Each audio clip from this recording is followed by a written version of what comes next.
fishing news is sponsored by these fine partners.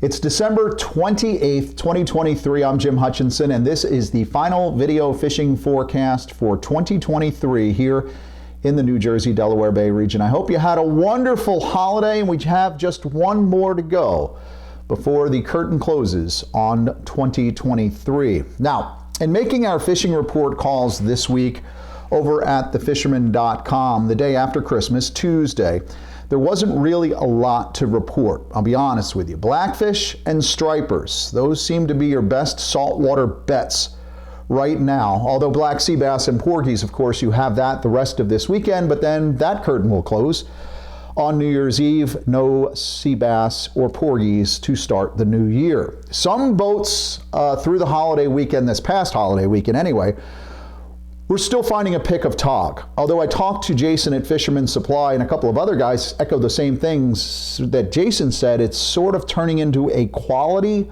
over quantity thing at this point. Fish of the honors for this Christmas weekend past goes to Matt Brown and crew on Saturday, a 31-inch blackfish that Matt estimated at 20 pounds. That's a monster. This big girl was caught and released from Matt's boat, Gloria Faye, and was caught on an OTI rod, 3000 ballistic, with a 1.5 ounce glow bucktail, magic tail bucktail with 40-pound fluoro. Again, it is so nice to see big fish like this being voluntarily released. These big, slow-growing fish, the spawners. I mean, anybody you talk to who has done a bunch of tog fishing over the last 10 years at the Jersey Shore will tell you that there seems to be a little localized depletion. So the more of those big tog that we're releasing when we catch them, the better it will be for the future of this stock. And again, as we move into 2024, the boats that are sailing now and into January, even into February, will be targeting blackfish. Unlike black sea bass and porgies, which I said will close December 31st. That's your last day to get on those black sea bass and porgies for 2023, and you won't have another opportunity until sometime later into the new year. For details on who is sailing and from what port, I encourage you to pick up the January edition of the Fisherman magazine. Just came out a couple of weeks ago.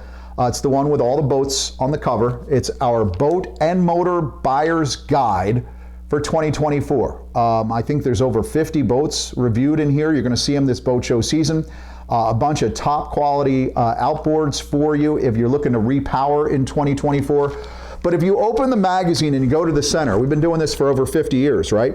In the center of the magazine, that's where you're going to find the latest fishing reports in print. Unlike the ones that you've just seen this week at thefisherman.com, they're fresh and new. But inside, on a port-by-port basis, you'll see everybody that's sailing, all the charter boats, all the head boats, where they're sailing from, what they're sailing for as we enter into 2024. And in terms of blackfish, make sure you look for Frank Mahalick's article on catching your jumbo blackfish. That article is inside on page 32. Historically, the biggest tog of the year come in December and January, right? I believe Tommy Daffin on his Fishing Fever out of Cape May, the double records, you know, he broke a state record several years ago and then broke his own state record. That was either in December or January.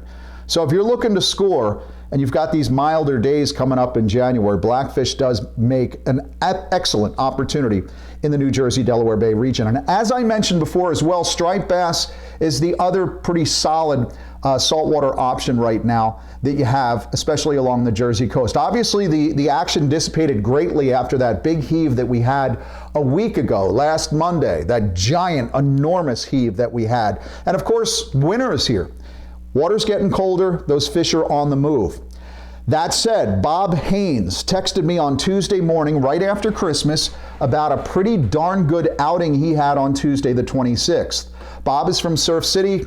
He's fishing with Captain Bob Haynes of Vincenttown, like father and son, and Ed Evans, also of Vincenttown, on board the Rita Mary 4, a 25-foot Defiance. Now, the crew fished from 7 a.m. until 2 p.m. out of Barnegat along Island Beach State Park this past Tuesday.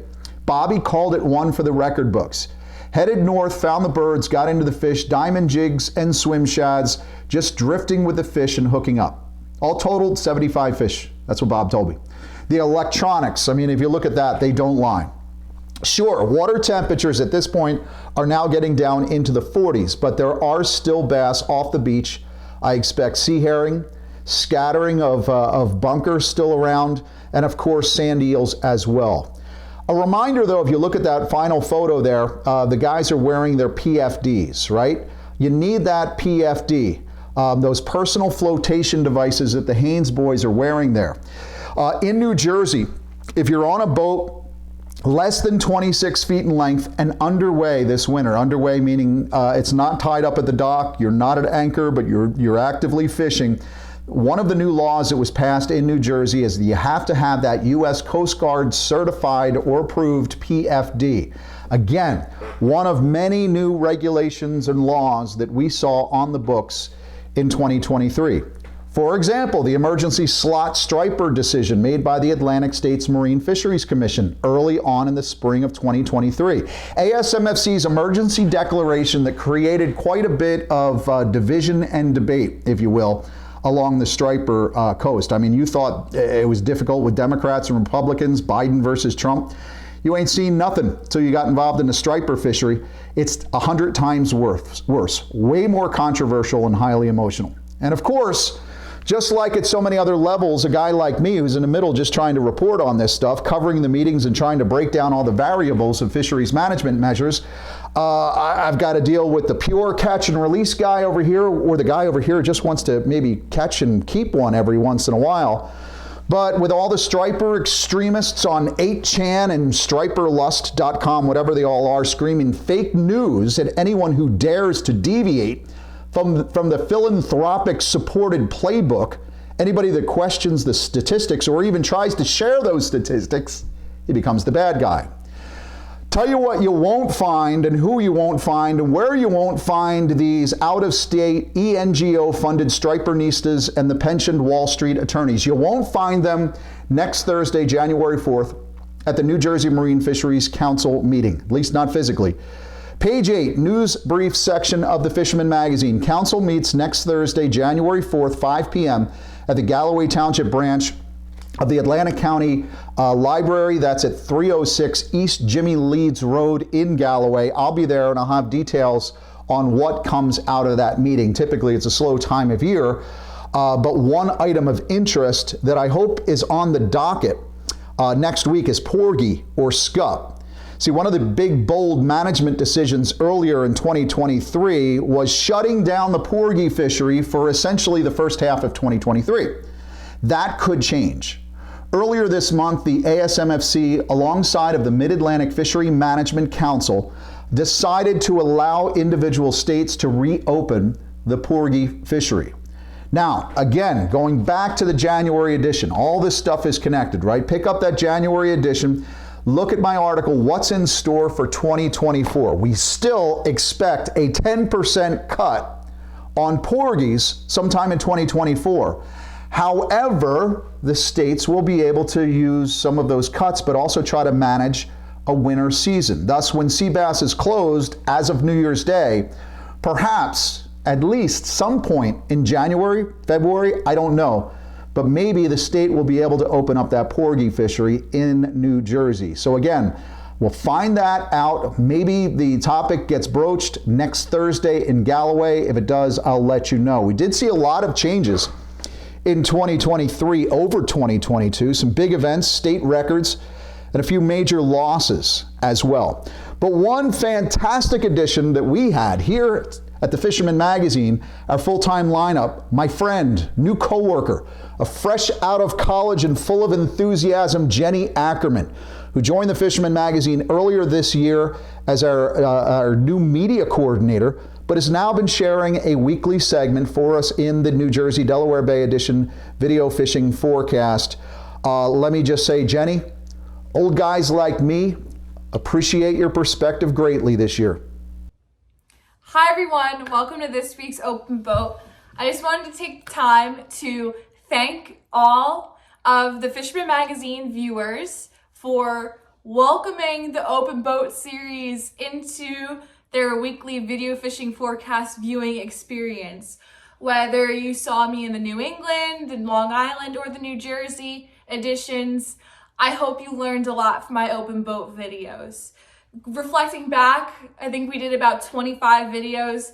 Each one was a ton of fun, and my goal was to show you guys a great fishing experience and for you to learn something new. So hopefully you guys had fun watching and you learned a lot from each episode. I know I had an awesome time filming each and every one of those Open Boat episodes, and I cannot wait for what's to come in the new year. And I hope you guys are excited to keep watching the Open Boat series going into the new year and to see what's in store, because I have some really good ones lined up. And thank you once again, everyone. And I hope you have a wonderful rest of this holiday season, and I'll see you in the new year.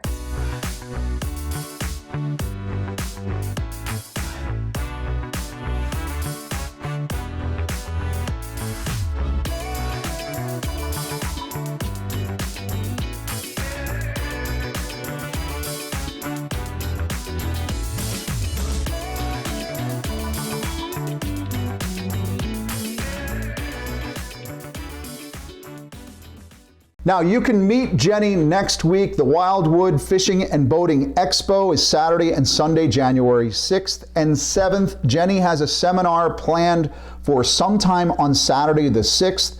This is a great event that's held every year at the Wildwood Convention Center. It's right there on the boardwalk in Wildwood. Saturday, January 6th, Sunday, January 7th. The Fisherman magazine will be there both days.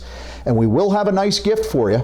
If you're getting your new or renewing subscription to the Fisherman magazine, this year you're going to get the Shorehold gift certificate by becoming a Fisherman member or continuing your membership at the shows wherever the staff is, and that includes next week in Wildwood. You're also going to get a brand new Tsunami iPop topwater popper. I happen to love this in the back along the sedges. You know my favorites, I always talk about it. The Yozori 3D Inshore. I love the Stillwater Smack It Junior, but I love this new Yozori iPop. And you're going to get one along with your Shorehold gift certificate when you get your membership, your Fisherman subscription at the show. Now, last year I was at the Wildwood Boat Show, Wildwood Fishing and Boating Expo, and I talked to a couple of guys who really enjoyed were in the middle of enjoying a white perch fishery out along the brackish waters. I spoke to Captain Dave at Absecon Bay Sportsman on Tuesday. He said those tasty little panfish should be setting up in their holes now for the winter as water gets colder. The milder water temperatures kind of have those perch scattered, but as we get into the colder month of January, those white perch will gather at some point. Once you find the good hole, you are in for a good little fishery during the winter. I spoke with Dennis at Hook House Bait and Tackle in Toms River as well. He said bloodworms from shore at night, guys are loading up on the white perch.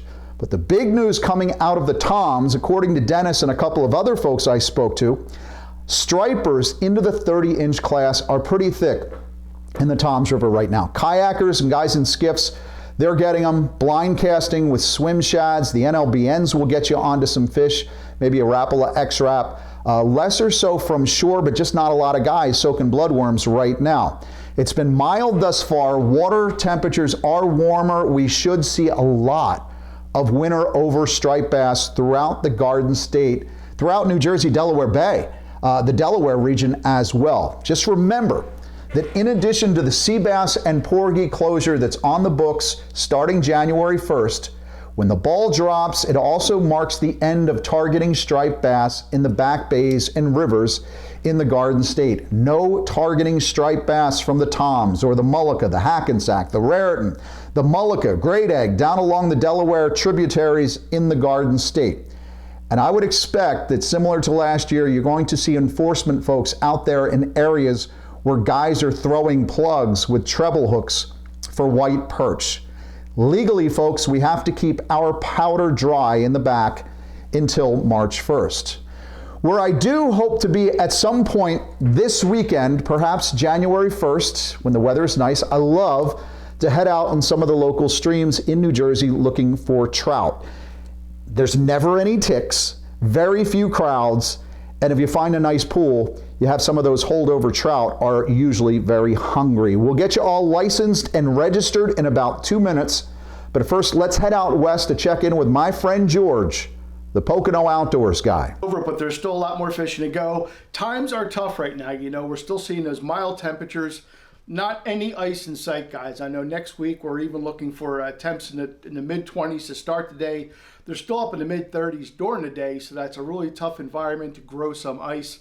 Meanwhile, we still have the extended trout season through February 16th.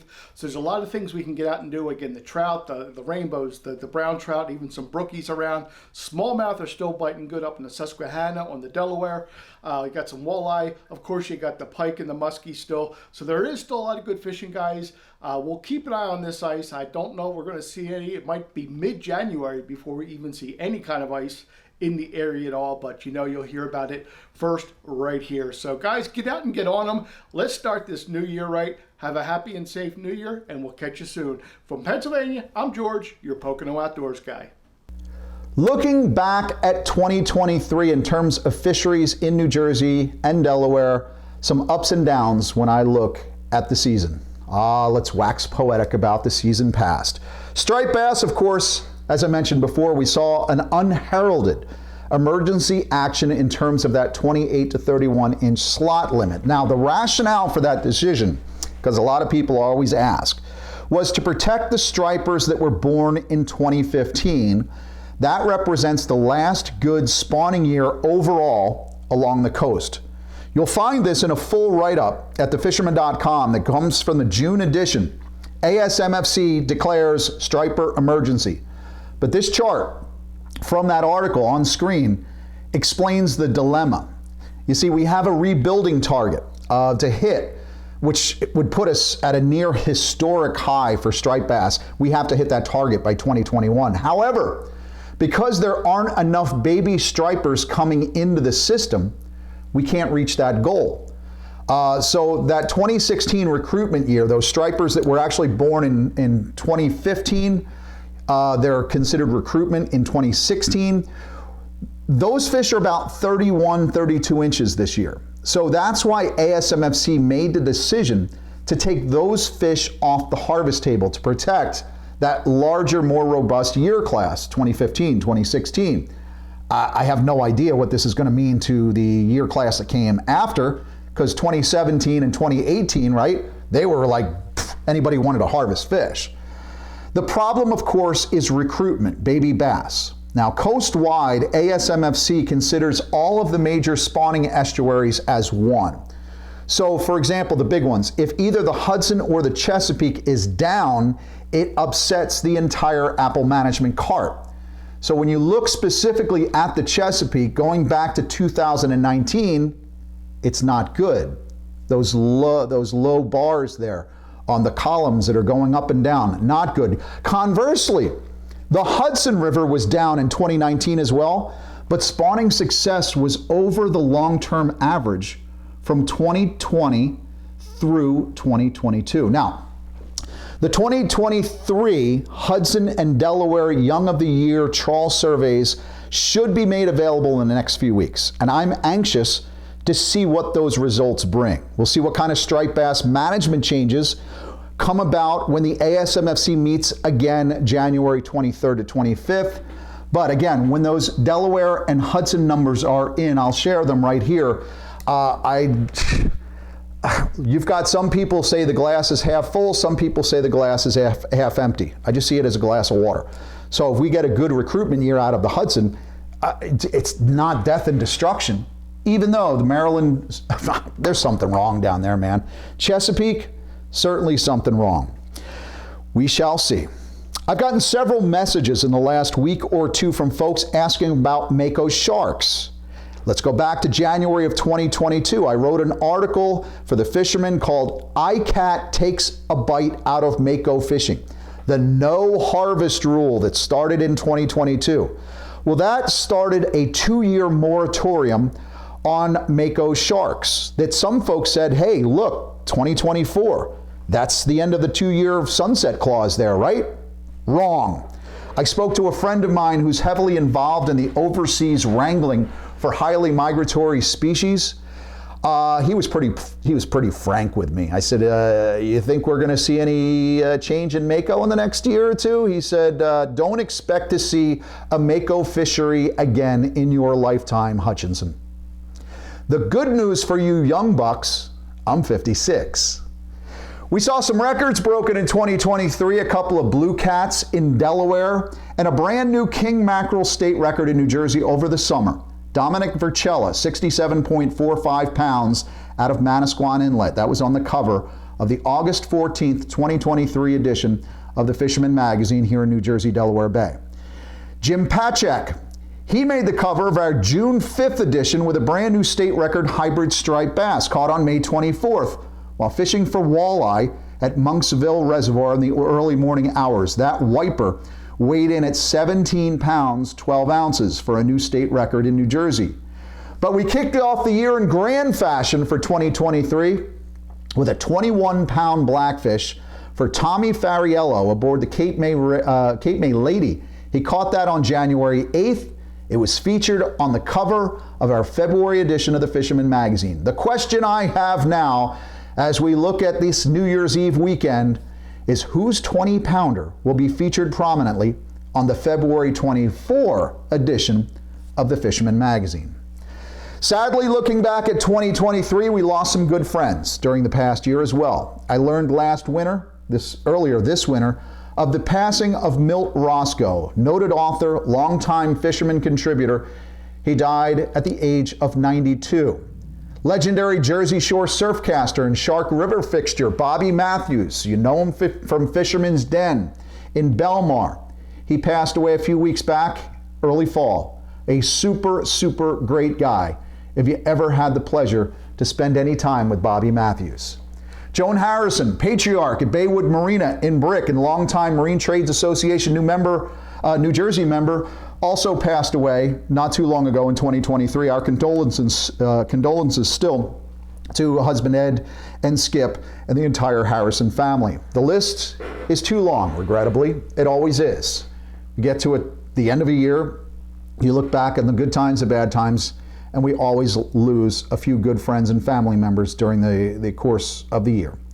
Few shed a tear, however, on Halloween when Ørsted's industrial wind plans died here at the Jersey Shore. Many thought that was it. Gone with the wind, it's over. No, folks, Ørsted may be hemming and hawing. They may have jumped and ran, but we still have Atlantic shores and we still have community wind, which continue to plod along with their ocean industrialization plans with help from Smilin' Phil Murphy. 2023, it was another epic striper run, not just this past fall, but also in the spring. Squid prevailed along the Seaside Lump this past summer. Yes, an old hump became a brand new hot spot. An amazing inshore tuna bite, right? Remember that? It all came to an end August 1st. Why was that? Because August 1st was the start of the commercial squid season. Up until that point, we saw an amazing tuna fishery at the Seaside Lump. You want to learn more about the Seaside Lump? Again, pick up the January edition of the Fisherman magazine. Nick Honicheski wrote it up as a hot spot because certainly you might be able to get a couple of bluefin there right now. I did talk to some folks who said, yeah, folks are still going from the shipping lanes south looking for bluefin tuna. It's scattered. It's coming to an end. It's winter time, but you still have that opportunity. But pick that magazine up, get some details on that Seaside Lump, and get all the numbers in there as well. That is on page 71 of 118 pages. 118 pages, my friends. You find another monthly fishing publication on your coffee table that's 118 pages. I'll wait. Well, anyway, we're all waiting for NOAA Fisheries and our federal government to come up with a fix to the recreational effort data, and we wait, and we wait, and we wait. You read it in the September edition of the Fisherman magazine. The Department of Commerce and its fisheries agency made the bombshell announcement that their Marine Recreational Information Program, MRIP, is still fatally flawed. That was the reason for the Saltwater Angler Registry that we had implemented in New Jersey back in 2010. It was written into federal law in 2006. It's almost 18 years later, and NOAA says, whoops, we did it again. Up to 40% overestimation of angler effort. And yes, that too had an impact on that emergency striped bass decision that we saw back in May, as well as the cutbacks that are coming on scup and fluke. Finally this week has to do with the registration. New Jersey Division of Fish and Wildlife has merged their registration and licensing system. For one, it's now easier to go to one source, one time, register to fish the marine waters, and get your freshwater license and your trout stamp. I know that you can just go to saltwaterregistry.nj.gov. It'll get you on that main saltwater registry page. Then over on the right-hand side where it says register, click that button on the right-hand side of the screen. That will take you to the new internet sales portal. At that point, enter your information, last name and birth date.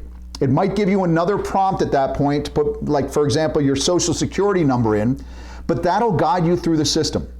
Once you have that customer identification system in the database, you can add items to your cart, right? You can get your free saltwater registration. You can get your freshwater fishing license for 2024. You can get your trout stamp for 2024. Everything you need is in that system right now. And again, for saltwater fishermen exclusively, go to saltwaterregistry.nj.gov, click on the register button along the right. Even freshwater guys, you can go there too. Get them both. It'll put everything in its cart, the free registration, and then you can buy your license and trout stamp as well. One thing about this new system, a question I'd like to ask next Thursday at the Marine Fisheries Council meeting, is this: will this new system now integrate license and registration information into the National Wildlife Scofflaw database?